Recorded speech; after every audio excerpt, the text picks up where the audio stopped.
noite, meus amigos. Estamos aqui de volta. Como sempre, começamos invocando a Santíssima Virgem Maria, o Santo Padre Pio de Pietrelcina, para que roguem a Deus que nenhuma injustiça se cometa nesse programa.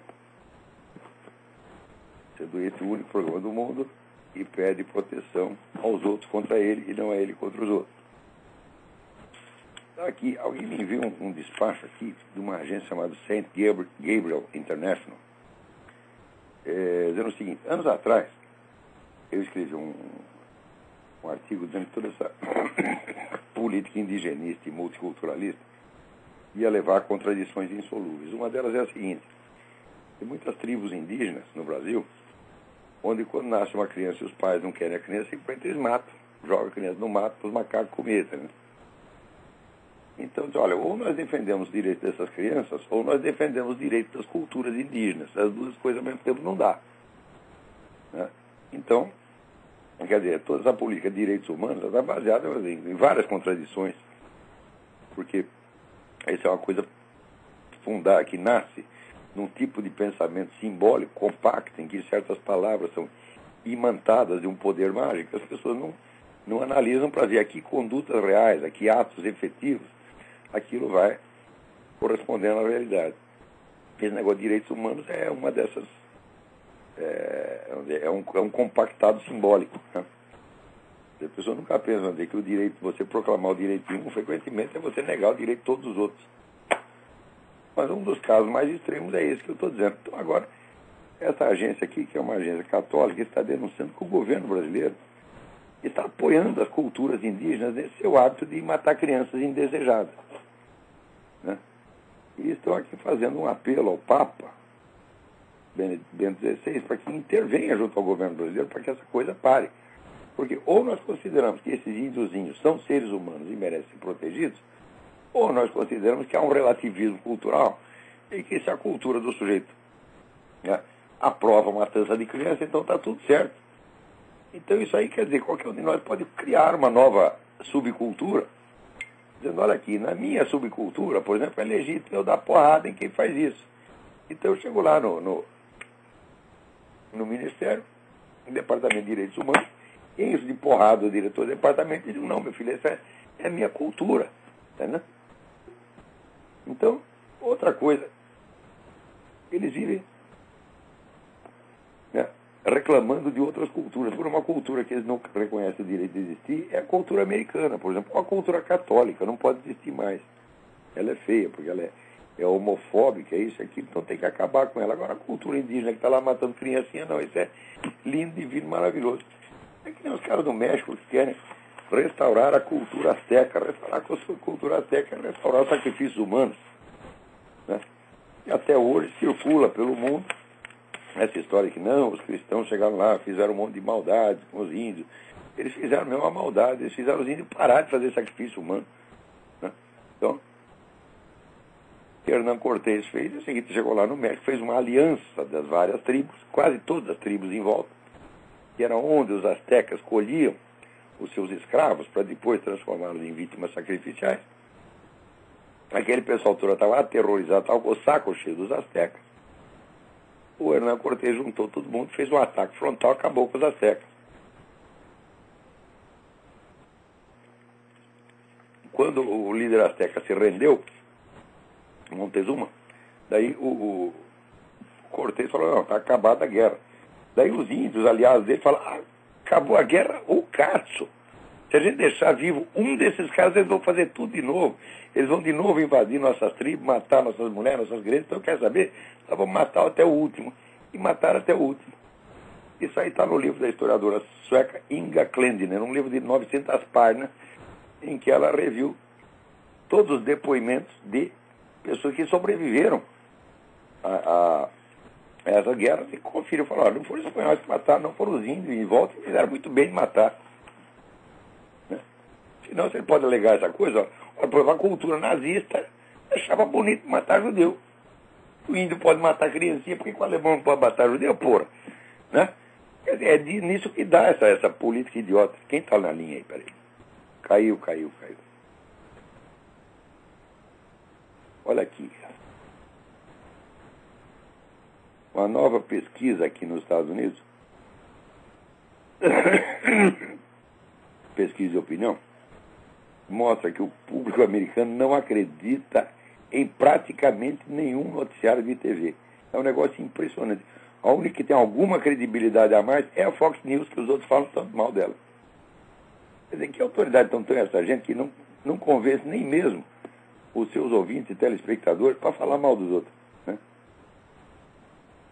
É incrível porque, se você pegar nos anos 60, 70, a credibilidade dos canais de TV, dos noticiários de TV aqui era altíssima.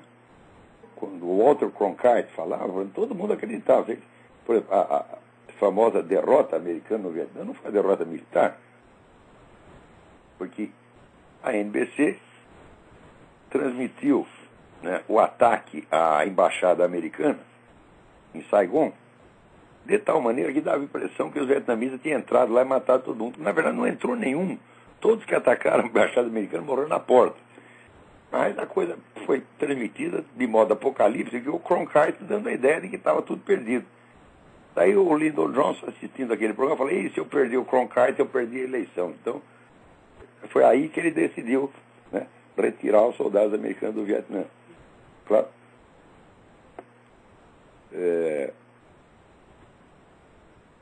O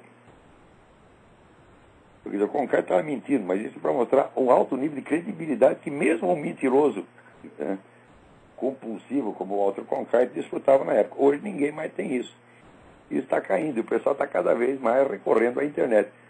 A informação pela internet, ela é muito confusa e é assim, de dimensões oceânicas, mas você procurando, você encontra ali o que interessa e o que é confiável. Dá mais trabalho, mas hoje em dia é melhor confiar na internet do que em qualquer grande jornal ou noticiário de TV.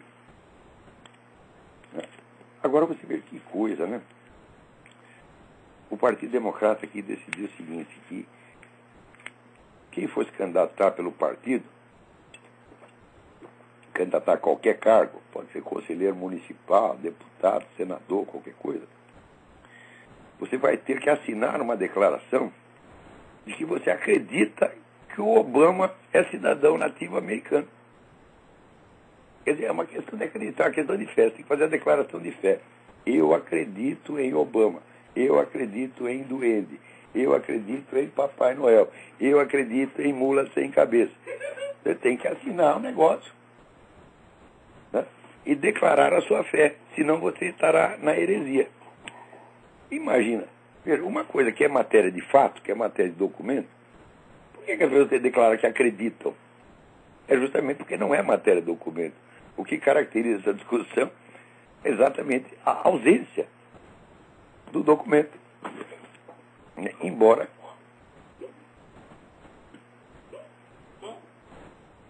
tem aqui um sujeito passando mal, porque reclamaram das risadas dele, agora ele está tentando rir baixo, está passando mal aqui, está quase vomitando, coitado. Eu que vocês fazem com os meus visitantes aqui, pô.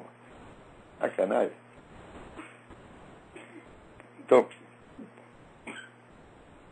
Então, o fato é o seguinte, é que não tem documento nenhum, não tem certidão de nascimento, não tem currículo escolar, não tem as teses universitárias, né? Não tem nada, só o que tem é aquela porcaria daquela versão resumida, né?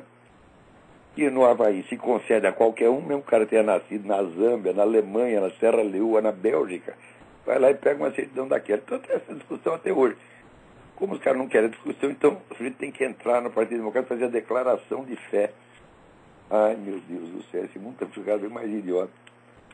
E o pior é o seguinte, o pior é que o registro civil afirma que a versão originária existe e está lá arquivada. Mas se existe e está lá arquivado, por que não mostra? Né? Agora está aqui, né? O Obama, né, está querendo, por toda a lei, que os militares aceitem gays nas Forças Armadas. Não é aceitem gays nas Forças Armadas. A Força Armada está cheia de gay, evidentemente. Mas é o gay declarado. Porque a política aqui dos militares é o seguinte: a gente não faz pergunta. Isso é coisa da sua vida particular, que eu acho a maneira mais respeitosa e prudente de tratar com o assunto. Mas os caras não querem assim, né?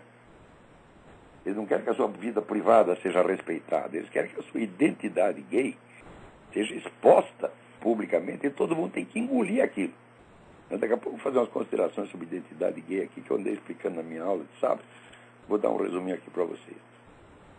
Mas acontece que, ao mesmo tempo, o pessoal pesquisou o seguinte, olha, possibilidade de ataques sexuais entre os militares são 5 vezes maior entre os gays do que entre os outros. Então, agora, se a coisa for imposta assim na base, não, você tem que aceitar a identidade gay, quer dizer, o sujeito vai lá, né, ele vai vestido de mulher, um traveco, e tem que ser aceita é a coronela, né? A coronela, generala. Meu Deus do céu, o que é isso, minha gente? Porra.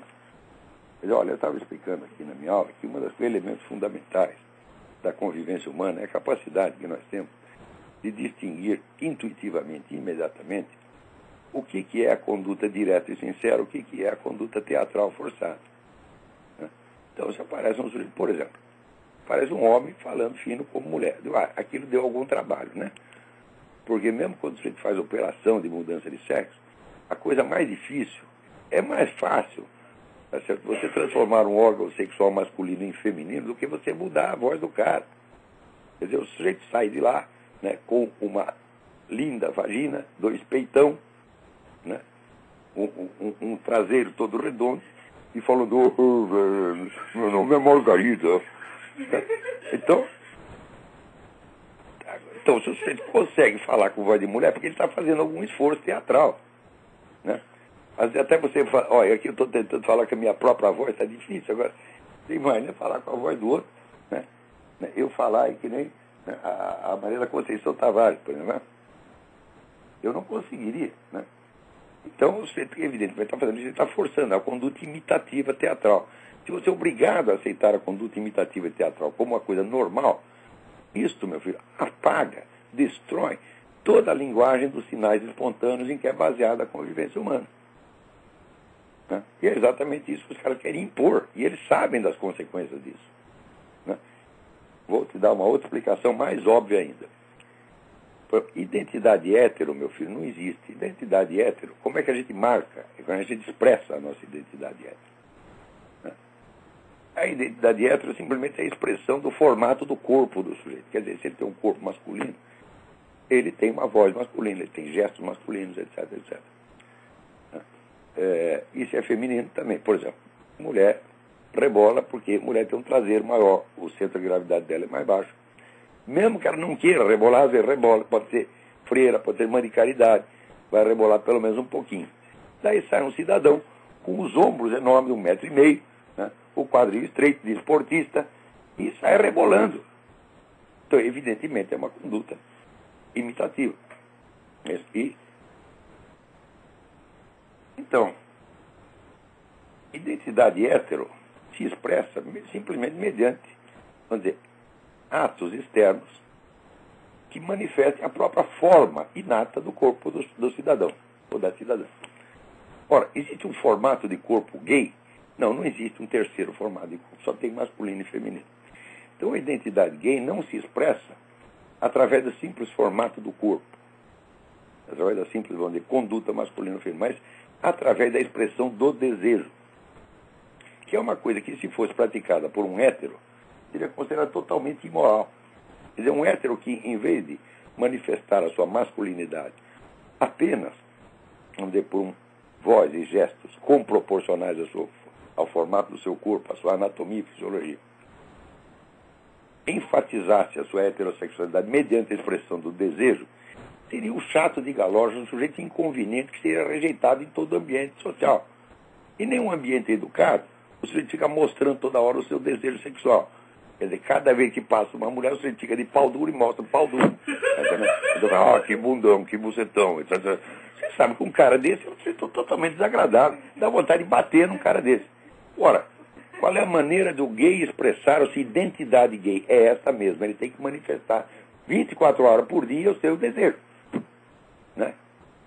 Então, claro que com isto, né, o sentido da decência acaba. E os heterossexuais acabam imitando.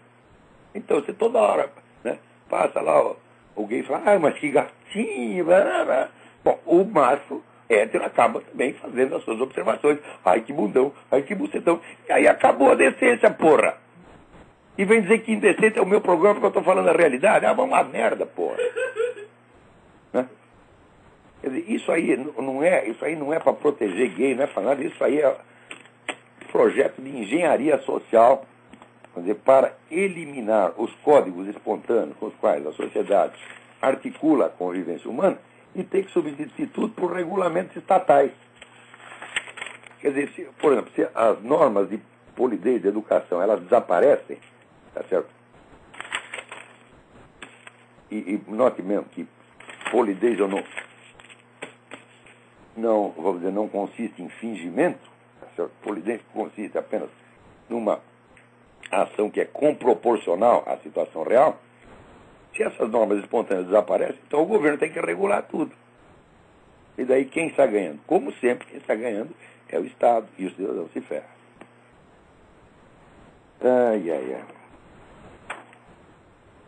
Vamos ver o que mais nós temos aqui. Tem uma coisa maravilhosa aqui. Espera aí, tem alguém na linha? Alô, quem é? Alô? Alô? Alô, quem é? Alô, tá me ouvindo? Perfeitamente.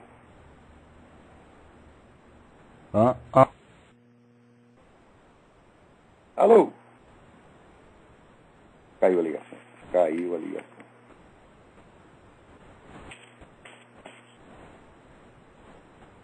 Que coisa, hein? Olha, aqui, né, outro dia saiu na Folha, né, que um delegado que tem lá uma gravação de uma conversa entre líderes do MST, né, mostrando que certas invasões de fazendas são feitas de maneira premeditada para destruir. Na gravação está lá assim, agora nós viemos aqui para pelo menos dar prejuízo para eles. Quer dizer, o senhor está entrando lá, não é porque ele precisa daquela terra, é que ele quer ferrar com o fazendeiro mesmo, está entendendo? Então, é claro que é uma atividade criminosa, mas por que nós precisamos de uma gravação para provar uma coisa dessa que todo mundo já sabe? O que o MST produz? O MST hoje é o maior proprietário de terra no Brasil. Né? E o que ele produz não basta nem para sustentar ele próprio. Então, é claro que o objetivo não é produção, o objetivo não é agricultura. O objetivo é apenas impor um poder na região rural, como os soviéticos impuseram na Rússia, porque a estrutura dos... Se vocês estudaram um pouco, vocês vão ver que a estrutura do MST é idêntica à dos soviéticos. Né? Eles são, vamos dizer, uma organização política total, com toda a rede de instrumentos e serviços necessários para tomar o poder. E só que falta lá algum conhecimento da agricultura, só falta isso. O resto eles têm tudo. Então, na Rússia eles fizeram isso. Os soviéticos foram invadindo fazendas, desmoralizando a autoridade, descumprindo as leis e impondo a sua própria vontade como lei, até chegou a um ponto em que a verdadeira administração no campo era os soviéticos. Ninguém mais mandava, só eles. No Brasil já está acontecendo isso. Tem regiões inteiras, quem manda é o MST. Polícia não manda nada, a prefeitura não manda nada. E o que você precisar ali, você tem que pedir, pelo amor de Deus, para o MST. Então isso aí é um processo de tomada de poder no campo. Você não tem nada a ver com a agricultura, minha gente. Mas faz 30 anos que isso é assim. Quer dizer, o cérebro, olha, quem tem razão, aquele filósofo francês Raymond Abelio. Abelio, ele morou aí no Brasil, na América Latina, um tempo, e ele diz o seguinte, olha, aqui, né, a evolução das ideias não acompanha o tempo histórico, acompanha o tempo geológico. Quer dizer, é aquelas mudanças das camadas geológicas, leva assim, bilhões de anos para subir 1 centímetro. A percepção da realidade no Brasil é, de fato, ritmo de tempo geológico. O tempo que o brasileiro leva para perceber uma coisa, podia inventar um novo recorde no livro Guinness. Tempo necessário para tirar uma conclusão. Né? Chega lá, você faz o teste no Japão, assim, 2 segundos. Né? Chega na China, 3 segundos. Aqui nos Estados Unidos dá uns 5, 6 segundos.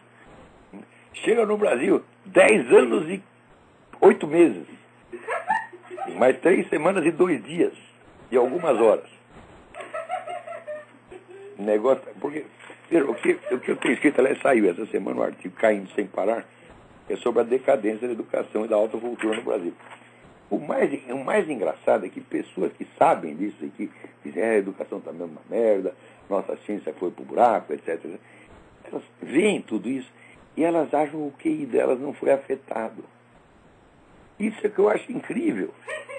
Pô, é evidente que se caiu toda a alta cultura, a inteligência de cada pessoa está caindo também, meu Deus do céu. Porque inteligência não é um dom natural que se mantenha por si. Tá certo? Se você pegar um garoto que nasceu com QI 280, tá certo? E não der para ele o ambiente devidamente estimulante, ele vai emburrecer. E vice-versa. Se você pegar um idiota como eu, tá certo? E der a ele um montão de livros, estímulo, etc., ele fica inteligente. Né? Então, eu continuo lendo, estudando, pensando, examinando as coisas para eu não emburrecer. Agora, eu vejo para o pessoal da minha geração, o pessoal de 60 anos, que é a turma que está no governo, meu Deus do céu, eles são hoje mais burros do que eram, do que quando tinham 20 anos. Eu juro para vocês, eu conheci muitos desses caras, porra. Né? Zé Dirceu e outros, né? Rui Falcão, eles até que tinham alguma inteligência 40 anos atrás. Hoje eles só tem aquela astúcia maliciosa, tá certo? De politiqueiro vagabundo. Né? O que é isso aí? É a decadência geral da alta cultura no Brasil. Quer dizer, a existência de alta cultura e de um bom sistema educacional, tá certo? É condição para que cada pessoa mantenha o seu QI elevado. Não é uma coisa externa que acontece só na sociedade. Eu acho incrível, até mesmo as pessoas que falam. Eu, quando falo da decadência da educação no Brasil, cada vez que eu vejo esse fenômeno, eu percebo imediatamente que eu tenho que me defender.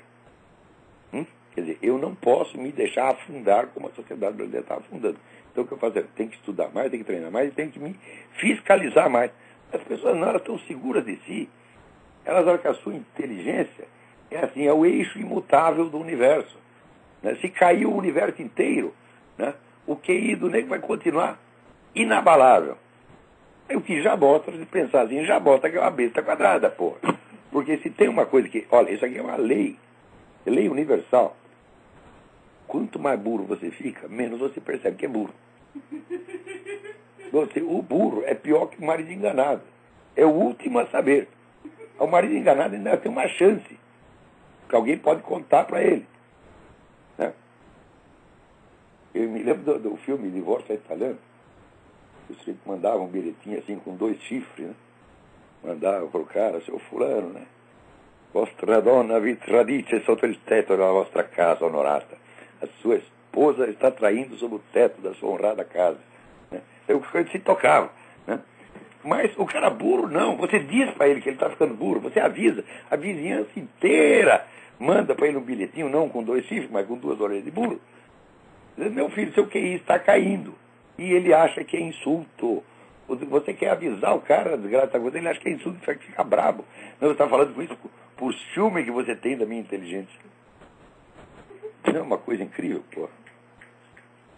Tem alguém na linha aí, vamos lá. Alô, quem é?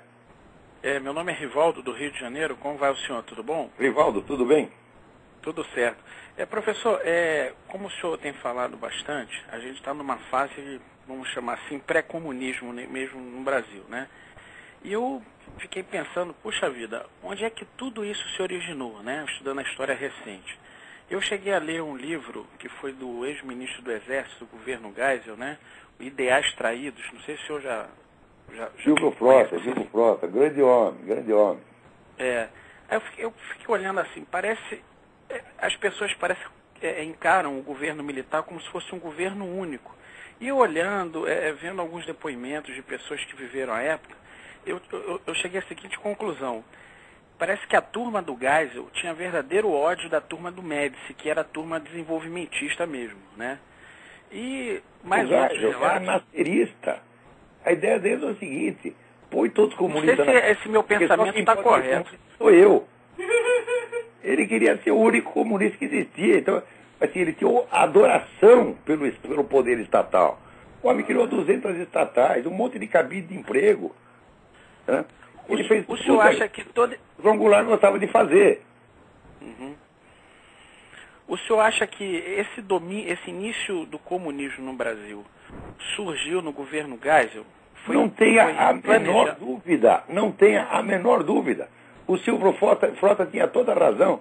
Hoje, na época, eu que era uma besta quadrada, eu odiava o Silvio Frota. Né? Porque, o cara da linha dura, etc, etc. Mas hoje a gente vê que ele disse a verdade. E no livro dele, tudo que ele fala, ele mostra um documento, não são palavras somente, né? É um livro que todo brasileiro deveria ler. Isso. Porque você vê, a Revolução de 64, que não foi uma revolução, foi, claro que foi um golpe de Estado, foi um movimento contra-revolucionário, ela foi traída várias vezes. Primeiro foi traída porque subiu lá prometendo uma eleição em 6 meses e não fez eleição. Segundo, quem correu mais risco naquele golpe foram líderes civis, como, por exemplo, Carlos Lacerda. Carlos Lacerda estava lá no palácio, armado com 3 revolvinhos, e o palácio foi cercado pelos fuzileiros navais. Certo. Quer dizer, o Carlos Lacerda ia morrer. Mesmo assim, ele foi por rádio e falou com o comandante, que se chamava comandante Aragão: Aragão, tu é um filho da puta, vem aqui que eu te mato. O Aragão ficou todo e não foi. Então, quem foi mais macho na Revolução de 64 foi o Carlos Lacerda. Não foi milico, não. E o que os milicos fizeram? Boicotaram, destruíram a carreira do Carlos Lacerda, que era um sujeito que naquela altura ganharia qualquer eleição no Brasil. Claro que isso é uma traição. Tanto que nos relatos da revista O Cruzeiro... O general Castelo Branco, o Major Castelo Branco, que todo mundo idolatra. Claro, o Castelo Branco era um homem honesto, fez uma boa administração, etc, etc. Mas e a ciumeira da liderança civil? O senhor teria fatos assim, a política brasileira, né? O senhor teria assim argumentos irrefutáveis, até para convencer as pessoas que eu converso, né? Com a seguinte tese, que o comunismo iniciou no governo Geisel. O senhor tem assim umas 5, vamos dizer assim... Você acompanha, que corrobariam essa minha hipótese, né? Em história nada se prova irrefutavelmente. Tudo depende do bom senso do leitor. Você leia os artigos que o Glauber Rocha publicou na época. Glauber Rocha é o homem mais inteligente da esquerda, e ele mostrou para os caras, tentava mostrar para os caras o seguinte: olha, o Geisel é a nossa salvação, o Geisel está do nosso lado. Muitos não entendiam também. Por quê? Por ciumeira. Ciumeira e ressentimento contra milico. Tá certo? Mas que o Glauber Rocha estava certo do ponto de vista da esquerda, estava. Então, e o Geisel, ele faz que até o Hélio Gaspari, ele elogia muito o Geisel, até de desconfiar isso, né? Mas ele não tinha nada com isso. O Glauber Rocha não era um cara corrupto, não era dinheiro do governo. Não, estou dizendo o Hélio Gaspari, ele vira e mexe, ele está elogiando o Geisel, né? E o Médici parece que foi a pior pessoa do mundo, né? Pois o governo Médici, meu filho, foi quando a economia brasileira crescia 15% ao ano. Verdade. E 40 milhões de brasileiros foram tirados da miséria e integrados no processo econômico. Que hoje vem esse bosta desses autores do Bolsa Família, dizendo que eles fizeram isso. Só que na época não fazia com esmola, fazia dando emprego.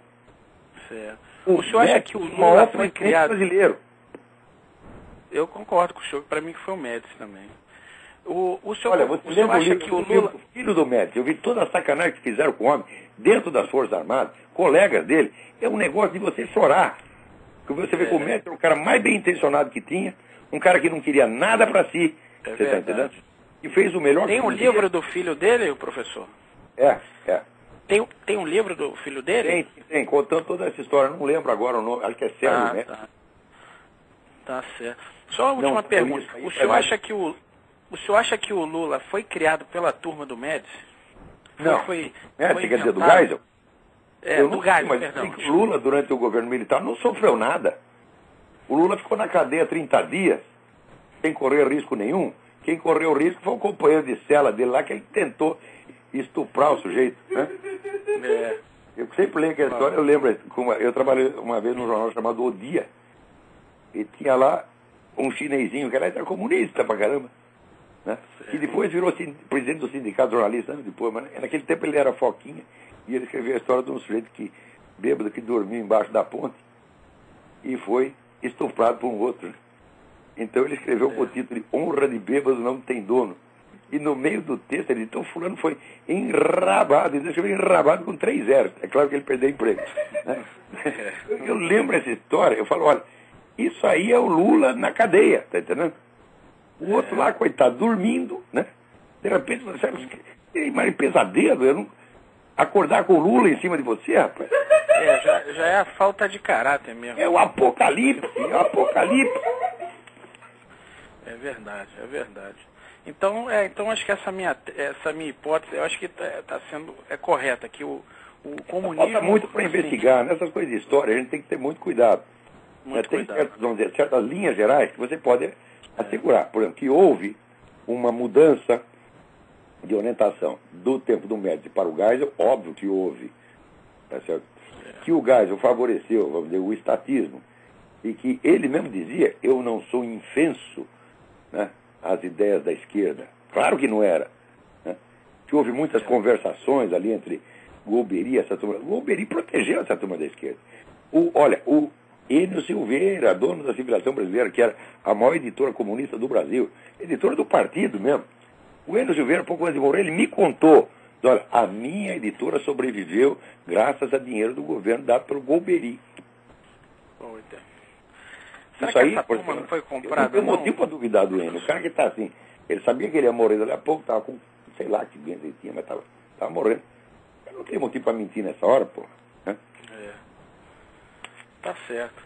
Tá bom, professor. Muito obrigado aí. Uma boa noite para o senhor. Obrigado. Boa noite, obrigado. Então, leia um livro do Silvio Frost e procure o livro do filho do General Médici. Então, ficar de cabelo em pé. Agora está aqui o Globo, né, pedindo respeito à Carta Magna. Né? Como aquela Constituição de 1988. Puta, uma Constituição de merda, gente. Você sabe até que o Nelson Jobim meteu lá 2 artigos na Constituição sem avisar mais ninguém. Isso nunca aconteceu na história do mundo. A Constituição está pronta, daí de madrugada, cara, vou botar mais 2 coisinhas lá. Põe e manda publicar. Que valor tem essa Constituição? Isso é papel pintado. A Constituição Cidadã do doutor Ulisses Guimarães. O doutor Ulisses Guimarães era um maluco, ele vivia de pílula de lítio. Se perdesse o lítio, ele começava a babar na gravata, porra. Né? E daí o que o Globo agora defendendo a Constituição contra esse tal do Programa de Direitos Humanos. Mas quem foi que fez o monstro? Foi vocês, meu Deus do céu. Vocês fazem e desfazem presidente com a naturalidade de quem peida, você está entendendo? Vocês têm 70% da audiência, vocês mandam na cabeça do Brasil. Olha, estou para dizer o seguinte, tudo que acontece de ruim no Brasil é culpa da Globo. Tudo começa na Globo, porra. Não é a Globo, é uma elite de pseudo-intelectuais que manda naquela porcaria, né? Porque uma empresa, afinal de contas, é um universal abstrato. O universal abstrato não age, são pessoas. Né? E agora eu vou reclamando, agora aparece, veja, que incrível, né? Os caras apelam a tudo quanto é termo, cesarismo, populismo, bonapartismo, tudo para não dizer comunismo. Ai, meu Deus do céu, o esquema do Foro São Paulo é o esquema da tomada do poder clássico pelos comunistas. Os caras dizem que são comunistas, dizem que são marxistas. Agora, os inimigos, aparentes inimigos deles, não querem dizer comunismo. Então, tem que dizer bonapartismo, tem que dizer só cesarismo. Hoje está de novo esse cretino desse Janotti falando de bonapartismo. Será? Ele diz, ainda é cedo para saber se o governo Lula será bonapartista ou não. Eu digo, mas o governo Lula está no fim. Como é que... Ele diz que, não, estamos aqui seguindo o diagnóstico clássico que Karl Marx fez em O 18 Brumário de Luiz Bonaparte. Um diagnóstico de merda, pô. Né? Coisa simplória, idiota. Né? E está de novo lá usando o conceito de Bonaparte. O conceito é tão bom que ele ainda não sabe se o conceito se aplica ao governo Lula ou não. Quando o governo já está no fim. Eu digo, senhor Janotti, não sabemos ainda. Quando saberemos, hein? Quando o senhor descobrir, o senhor me avisa? Né? E agora vem aqui quando começou esse negócio de populismo, eu fui lá no Hudson Institute, na mesa redonda, tava todo mundo que conversa com o populismo, eu falei, populismo ou caralho, com perdão da palavra, populismo ou caralho, né? Não existe isso. Em inglês eu falei alguma coisa correspondente, né? E mostrei, falei, olha aqui, está aqui os documentos, os caras são marxistas-leninistas, eles dizem, está aqui o esquema, pá. São vocês que estão inventando isto. Porque, veja, em qualquer ação histórica, a primeira coisa que você tem que levar em conta, primeiríssima coisa, o discurso do próprio agente. O que o agente diz que quer fazer e o que ele diz que está fazendo. Porque mesmo que ele esteja mentindo, esse é o documento inicial. Não é isso? Agora, sempre aparece espertalhão que diz, não, eles não são comunistas, eles estão só se fingindo de para agradar aos outros. Eu digo, quais outros? Porque todos estão dizendo isso. Então, quer dizer que todo mundo no Foro de São Paulo está fingindo que é comunista para enganar todos os outros. Ah, meu Deus do céu, essa hipótese é tão idiota que não dá nem para começar a levar em conta. Mas acontece, e o orgulho liberal de dizer, nós vencemos a Guerra Fria. Nós vencemos, né? Só que o cavalo morto está dando coice pra caramba. Mas você não pode reconhecer que é coice. Então você diz que são afagos. Né? O cavalo te dá um coice, você já para 15 metros adiante, e você levanta meu tontinho, você está vendo como ele gosta de mim? Olha, aqui, né, saiu até, olha, na Economist saiu um artigo muito bom, dizendo que, né, o Brasil, que por toda parte celebrado como um primor de democracia capitalista, no Brasil, o liberalismo clássico, o liberalismo econômico é proibido, é tabu, é palavrão. Né? Aliás, e conservadorismo, então? Né? Você vê que liberalismo é um termo muito fraco para definir a direita. Eu estou até escrevendo um artigo, deve sair semana que vem, por que os direitistas brasileiros se chamam liberais e não conservadores? Né? E conservadorismo, vamos dizer, é uma atitude humana permanente, é um componente estrutural da existência da qualquer atividade política. O que é o conservadorismo? É a recusa de mudanças drásticas. É a recusa de mudanças que não possam ser revertidas. Em suma, é a recusa da mentalidade revolucionária que reivindica uma concentração de poder para introduzir mudanças profundas. Então, se você procurar, você encontra o conservadorismo, por exemplo, em Lao Tzu, o filósofo chinês, 5.000 anos atrás. Lao Tzu dizia que o melhor governo é aquele que interfere pouco, ou mesmo o governo que não faz nada. Né? Se o governo não fizer nada, se limitar a estar no lugar e manter a ordem, já fez muito. Você encontra o conservadorismo em Cícero, você encontra o conservadorismo em Aristóteles, você encontra o conservadorismo em Santo Agostinho, você encontra o conservadorismo nos profetas hebraicos, tá certo? Você encontra o conservadorismo em Shakespeare, você encontra o conservadorismo em São Tomás de Aquino, você encontra em Goethe, você encontra o conservadorismo, é tudo permanente. Liberalismo, como política, é uma coisa que surgiu no século XIX e que não faz sentido falar ele é antes do século XIX. Então, liberalismo, vamos dizer, é uma atitude política que se define, vamos dizer, pela oposição a outro fenômeno político recente. Então, não tem, evidentemente, o alcance da ideia conservadora. Tá certo? É uma coisa muito mais improvisada, tá certo? E que responde a determinadas situações e fica totalmente deslocada em outras. E o liberalismo se define exclusivamente por duas coisas, quer dizer, o amor à economia de mercado, à liberdade econômica, tá certo? E o amor à democracia representativa. É só isso. Eu digo, mas isso é suficiente para definir uma política? Mas nunca, meu filho. Nunca. Isso é muito estreito, isso é muito limitado. Isso é muito, como dizer, é muito empírico demais. Tá certo? Mas como no Brasil parece que conservador é mais direitista do que o liberal, que não é, a diferença não é escalar, né? Então os caras preferem usar o termo liberal para dizer, eu sou direitista, mas não sou tanto assim. Ai, meu Deus. Mas até o liberalismo, né, é feio no Brasil. Ai. Agora aqui tem uma coisa maravilhosa, mas lindo. Aqui. O Marcos, eu acho que é Marcos Dutra. Não sei sobre o nome dele. Marcos Dutra.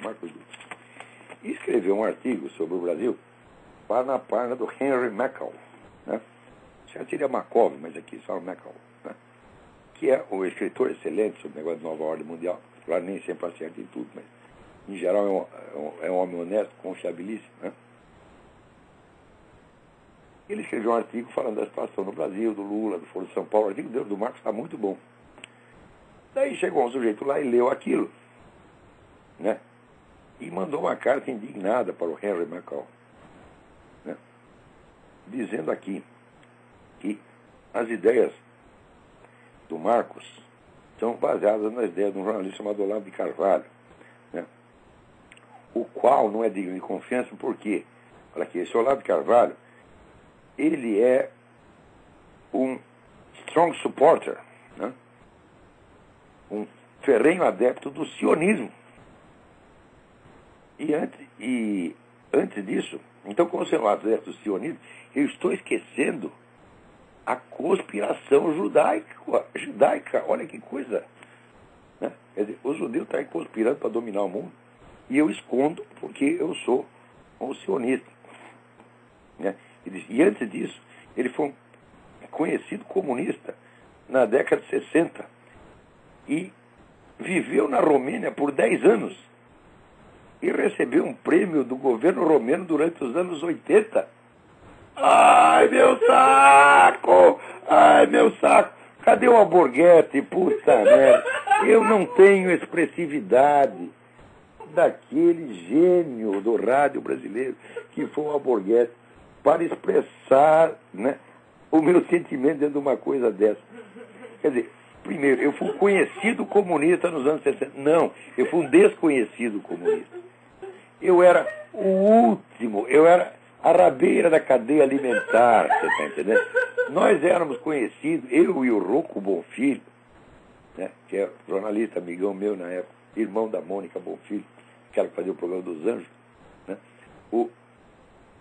Eu e o Rocco éramos conhecidos no meio comunista porque a gente só pensava em mulher.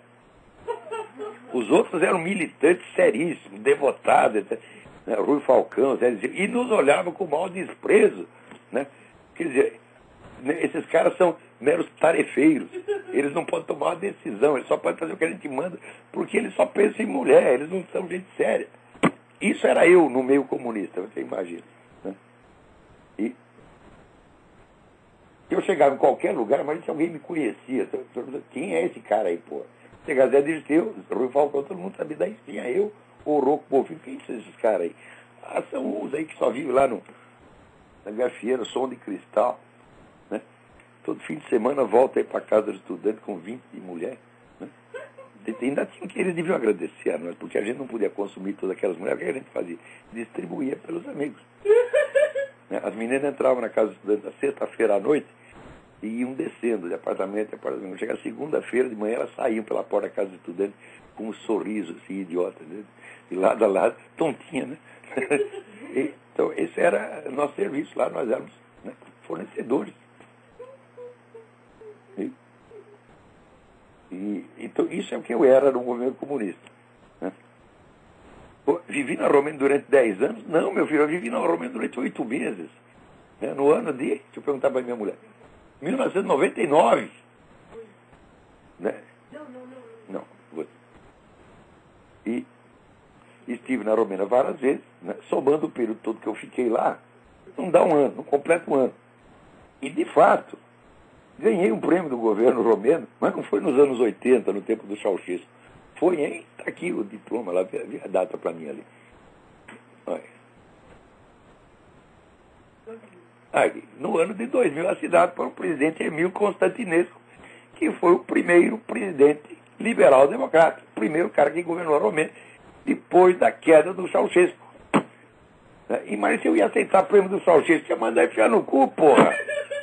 Agora vê o cara inventa a minha biografia, né?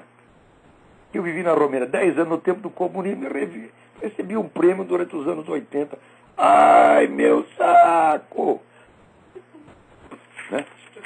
Agora, e eu aqui então estou, né, ignorando a conspiração judaico-maçônica. Né? É um negócio incrível. Olha, eu não estou ignorando merda nenhuma, eu só não estou falando do que não existe. Você está entendendo? Por quê?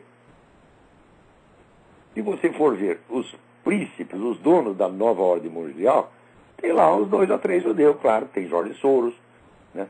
Tem turminha dos Warburg, tem, mas 98% não é judeu. Então, por causa de 2 judeus, eu vou ficar... O pessoal fala, assim, eles gostam do artigo, né, definido plural, os, né?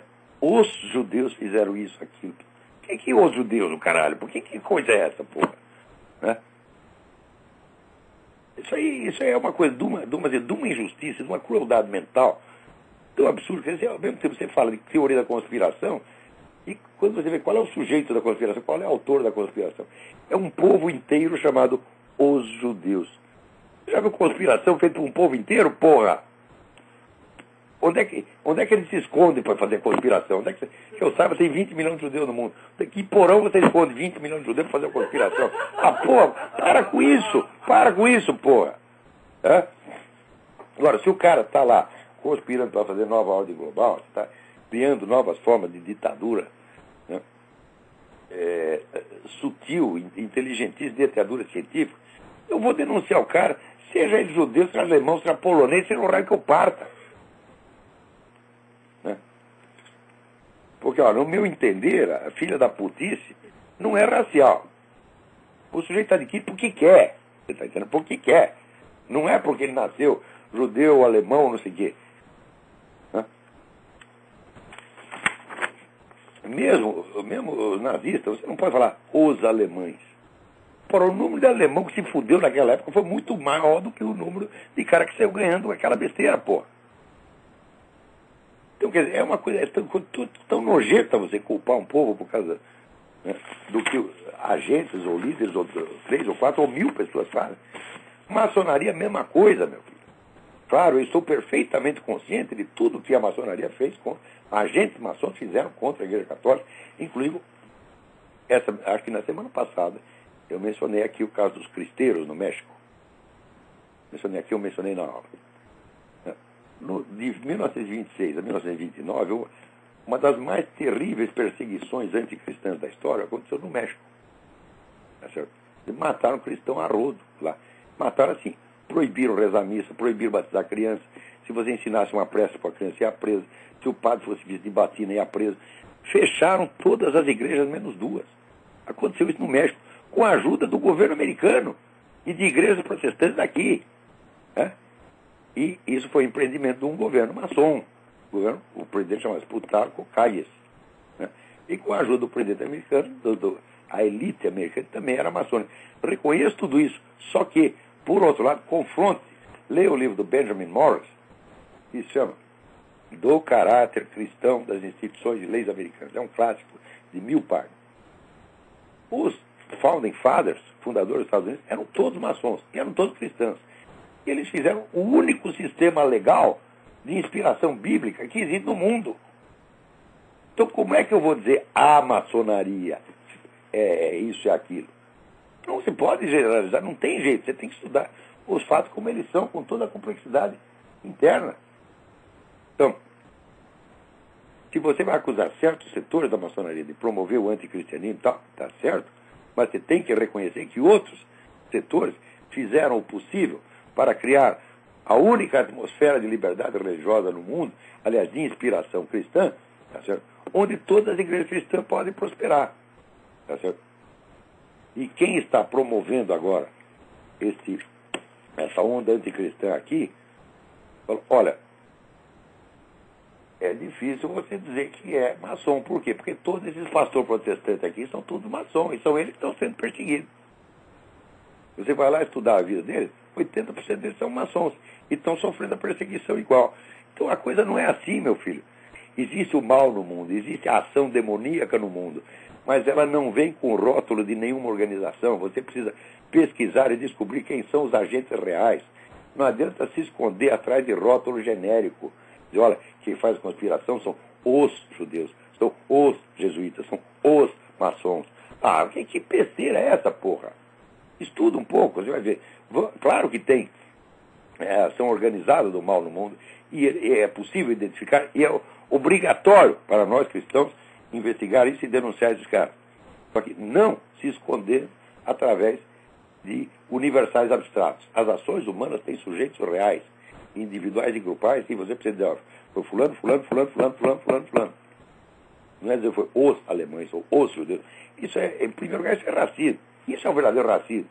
Quer dizer, você vai atribuir a uma nação inteira, a uma raça inteira, a uma religião inteira, as culpas de indivíduos concretos, que se você tivesse um pouco de vergonha na cara e de honestidade intelectual, você iria estudar para saber quem são os agentes. Tá certo? Aí tem alguém na linha aí, vamos lá. Em todo caso, parabéns ao Marcos Dutra pelo seu artigo. Muito obrigado por ter me defendido e muito obrigado ao Henry Macau, que já tirou. O sujeito chama-se Salgado. Ele que mandou essa besteira, chama-se não sei o que, Salgado. O Macau já tirou o artigo dele do site. Vou perceber que é uma besteira. Quem está na linha aí? Alô? Alô, é Adriano. Adriano, tudo bem? Tudo bem? Eu queria perguntar, tem uma dúvida filosófica, se o senhor acha que o suicídio e o homicídio são crimes da mesma gravidade ou se um deles é mais grave que o outro? Olha, depende, né? Se você for ver do ponto de vista estritamente religioso, ambos têm a mesma gravidade, porque nós não somos senhores das nossas vidas. Né? Se você fosse senhor da nossa vida, você seria capaz de se criar a si mesmo. Né? Agora, tem pessoas que nunca fizeram perante Deus a pergunta básica, assim, por que eu existo? Por que você me fez? Porque eu, quando faço essa pergunta, não existe nem meia razão para a minha existência. Eu não consigo encontrar um fundamento da minha existência. Eu existo em função de uma arbitrariedade do amor divino. Tá certo? Então, Deus é meu Senhor, eu pertenço a Ele. Tá certo? Eu não posso violar isso. E da mesma coisa os demais seres humanos. Fui eu que os fiz? Não, nem os meus filhos fiz. Eu só fiz a parte gostosa do serviço. E claro que depois paguei a despesa. Mas, né, você vê, tem uma tribo na Austrália que até hoje não percebeu a relação que existe entre o ato sexual e a procriação. Eles transam porque é gostoso e depois aparecem umas crianças, não se sabe por quê. Tá, a humanidade viveu, muita gente viveu assim. Tá, e eu mesmo, na hora que estava lajeando os meus filhos, eu não tinha uma ideia muito clara, tá, da fisiologia da procriação e nem precisava ter essa ideia. Eu estava ali dirigindo aquilo como um macaco treinado dirigiria um automóvel. E você, acho que você também, todos nós fazemos filho, na hora você não vai lembrar todos os detalhes científicos da coisa. E se lembrar, isso não vai ajudar em nada, né? Você não vai estar transando com a sua mulher, peraí, deixa eu consultar o livro aqui. E o livro a fisiologia. Você não vai fazer isso, né? Então, mesmo para gerar os filhos, eu não tive mérito nenhum e não posso me considerar autor daquilo. Né? Eu fui simplesmente um canal por onde determinados espermatozoides, que eu não selecionei, que aliás eu nem vi. No saco humano tem não sei quantos milhões de espermatozoides, eu não sou capaz, né? 5 milhões, né?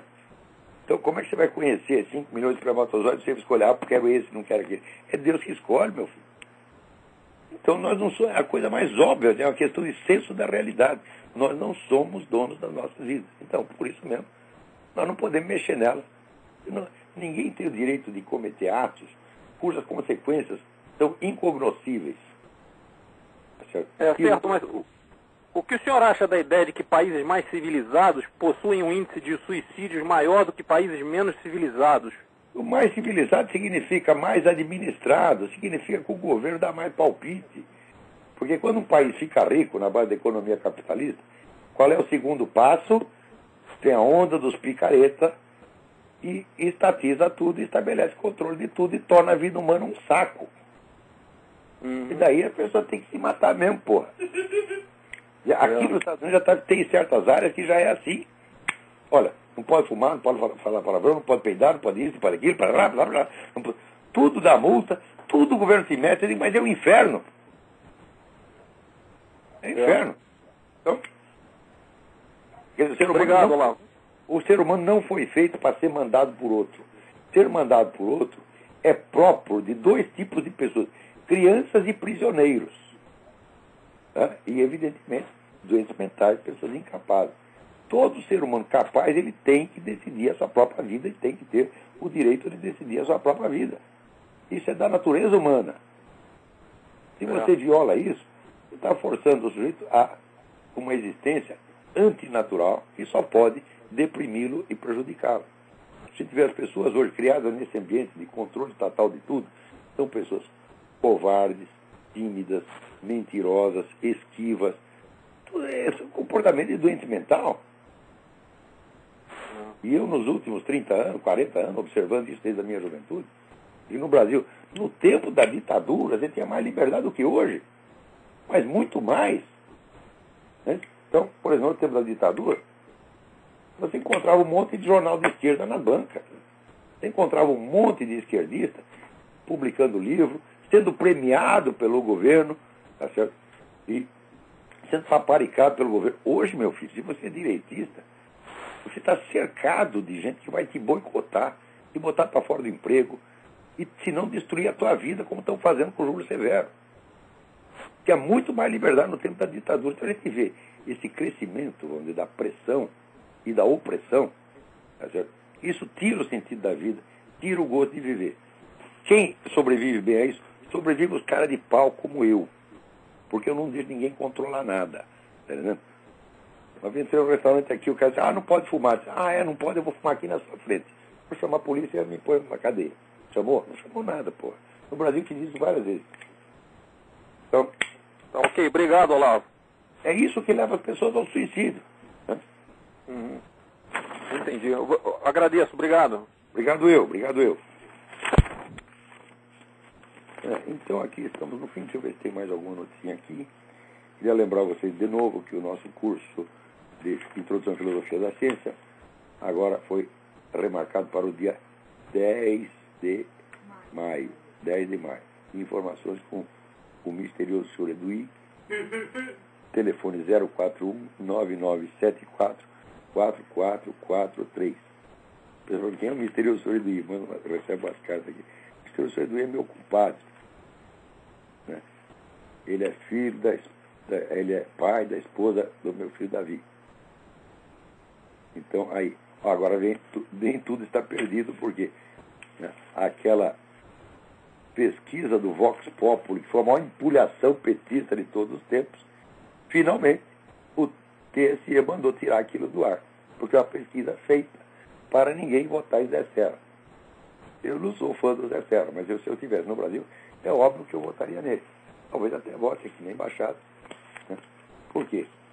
Para dar um tempo, para dar um respiro. Por quê? Ele, por mais que ele dita que seja, ele não tem na sua mão instrumentos de controle social como tem o PT. Né? O PT tem toda essa militância espalhada em tudo quanto é lugar para fazer marcar a sua presença lá.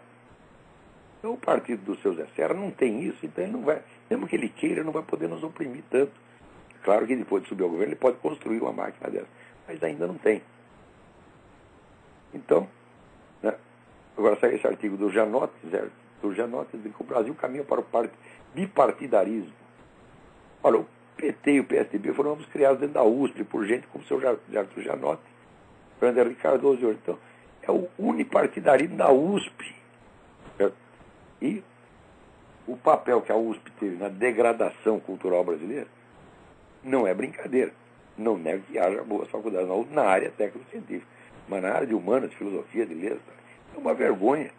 Tá certo? E foi esses caras que estão dirigindo o Brasil. Hoje é por isso que está a merda que está. Então, até a semana que vem. Muito obrigado.